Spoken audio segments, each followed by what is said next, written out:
Speaking, by the way, of understanding math, I predicted this would happen, and it's happening. We did a video a couple months ago, 6 weeks ago, called You're About to Get Slammed with Garbage Math. And in that video, I made the case that after these massive declines in the stock market, in employment, job loss, consumer spending, all of the stuff because of coronavirus, at some point from this insane bottom, you would start to see a recovery. And percentage-wise, the recovery might look good. So you would start to see headlines like, and we have, air travel up 120%. Oh my God, 120%. Well, hold on. It was down 96% to only 4% of what it was. When it goes up 120%, it's up to 9% of what it was. Let's not go crazy, but this is the type of math that they are going to use to trick you. And I said it's going to happen with stocks. It's going to happen with jobs. And we are seeing it. Last week, headlines, 4.8 million jobs created. Remember, we lost 46 million jobs. 4.8 million came back. Donald Trump went on a national bragging tour about this is the fastest and best job creation in the history of the United States. Well, hold on a second. First of all, we got 4 million jobs back after losing 46 million. Number two, what did Trump do to actually get those jobs back? We would have way more jobs back had we had a competent federal response to coronavirus rather than what we experienced. Again, bragging. Unemployment rate down to 11%. This is the biggest 1 month drop in unemployment in history. Hold on a second. We had unemployment of 16, 17%, real unemployment, arguably 20%. You're bragging now that we still have historically high unemployment, and they are doing the full garbage math treatment. Here's Donald Trump himself just a few days ago. The United States economy added almost 5 million jobs in the month of June, shattering all expectations. I was watching this morning, and the expectations were much lower than that.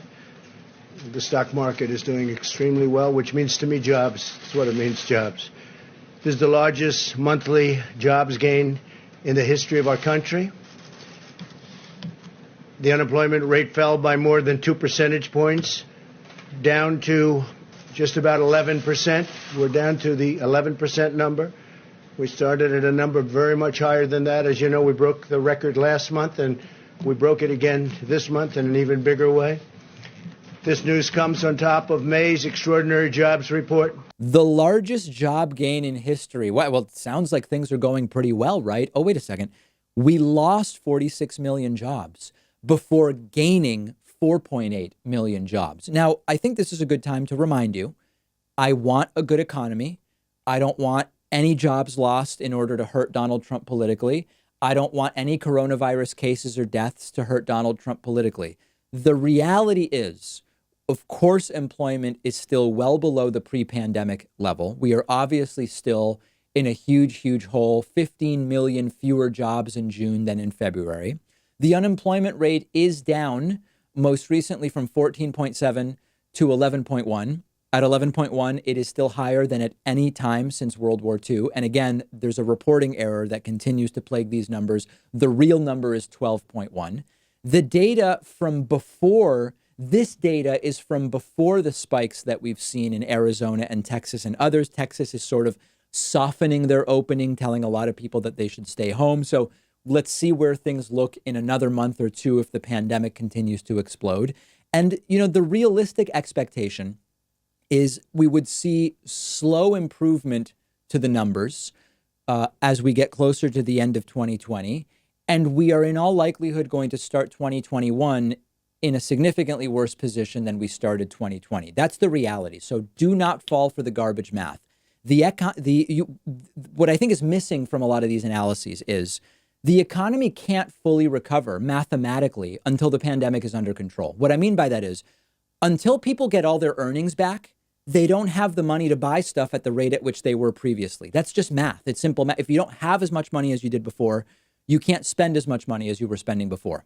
Until hospitals can do non-emergency procedures in full, the medical healthcare industry is not going to recover. Now, I think our industry is a complete immoral joke, The reality is that it's a huge industry that makes a lot of money. Until people are going back to the doctor the way they were before for elective and non-emergency procedures, the industry mathematically cannot recover.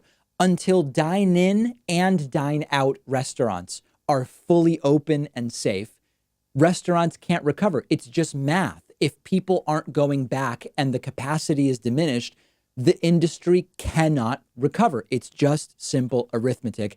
And we've not even started to see the fall semester at colleges and universities. Depending on how that goes, you could see massive economic fallout in the 2021 academic year there. So do not be tricked.